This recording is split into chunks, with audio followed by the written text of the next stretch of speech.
YCP కాపు సామాజిక వర్గీయుల ఆత్మీయ సమావేశం. అంటే వైసీపీలో ఉన్న కాపు సామాజిక వర్గీయులకి అందరూ ఎన్నికల్లో ఓడిపోయారు కాబట్టి, వాళ్ళందరూ రాజకీయంగా నిరుద్యోగులుగా ఉన్నారు కాబట్టి వాళ్ళకి మళ్ళీ తిరిగి పదవులు దక్కాలి అని అంటే ఏంటి మార్గం? ఇవాళ విన్నింగ్ స్ట్రీక్లో ఉన్న 175 స్థానాల్లో 124 స్థానాలు దక్కించుకున్న ఎన్డీఏ కూటమిలోకి ఇటువైపైన ఫిరాయించాలి. లేదు అని అంటే వీళ్ళ బలాన్ని చీల్చి తమకు అనుకూలంగా మలుచుకొని మళ్ళీ తిరిగి రాబోయే ఎన్నికల్లో నెగ్గాలి.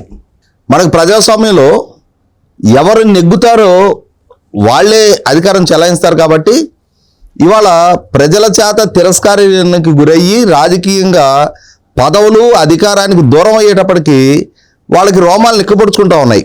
అంటే ఒంటి మీద తేళ్లు జెర్రులు పాకినట్టుగా కనిపిస్తోంది. ఎందుకంటే తమ ప్రత్యర్థులకు అధికారం దక్కుంది.